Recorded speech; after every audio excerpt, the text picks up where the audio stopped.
আসসালামু আলাইকুম ভিউয়ার্স, সাদিয়া সুলতানাস কিচেনে আপনাদেরকে স্বাগতম। আজকে আমি আপনাদের বানিয়ে দেখাবো কাঁচা আমের আচার। টক ঝাল আর মিষ্টির মজাদার মিশেলে তৈরি এই কাঁচা আমের আচার হলো দুনিয়ার সবচেয়ে সহজ আর সুস্বাদু আচার রেসিপি। খুব অল্প সময়ে ঝামেলা ছাড়াই ঘরেই বানিয়ে ফেলতে পারবেন এই মুখরোচক আচার, যা একবার খেলেই বারবার খেতে মন চাইবে। চলুন দেখে নেই এই সহজ রেসিপিটি। এখানে আমি 3টি কাঁচা আম ভালোভাবে ছুলে নিয়েছি। তারপর আমগুলোকে আমি 2 ভাগ করে নিয়েছি আর ঠিক এইভাবে আমগুলোকে কেটে নিয়েছি। ভিডিওটি ভালোভাবে দেখলেই আপনারা বুঝতে পারবেন আমগুলোকে ঠিক আমি কিভাবে কেটেছি। এই পর্যায়ে একটি প্যানে আমগুলোকে আমি দিয়ে দিচ্ছি। চুলার আঁচ কিন্তু বন্ধ আছে। আমগুলোকে দেয়া হয়ে গেলে এর মধ্যে আমি একে একে মশলাগুলো অ্যাড করে দিব। প্রথমেই আমি এখানে দিয়ে দিচ্ছি 1 কাপ পরিমাণ চিনি। তারপর আমি দিয়ে দিচ্ছি 1/2 কাপ পরিমাণ সাদা সিরকা বা ভিনেগার। ভিনেগার দেওয়া হয়ে গেলে এগুলোকে আমি 10 মিনিটের জন্য ঢাকনা দিয়ে ঢেকে রাখছি। চুলার আঁচ কিন্তু বন্ধই থাকবে। 10 মিনিট পর ঢাকনা খুলে চিনির শিরা আমি আমের সাথে ভালোভাবে নেড়ে মিশিয়ে নিচ্ছি। এখনও কিন্তু চুলার আঁচ আমি অন করিনি।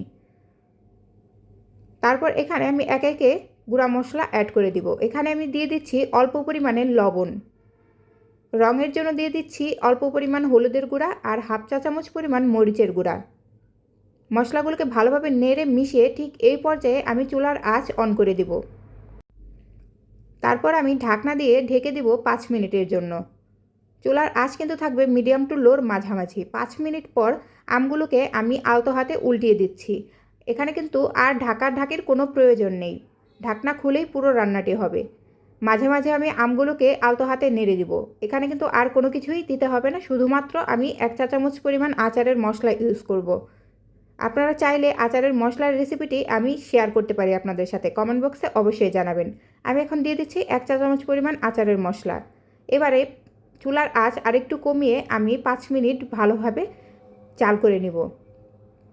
5 মিনিট পর আমার আচার কিন্তু অলমোস্ট রেডি। কিন্তু এটা এখনই খাওয়া যাবে না।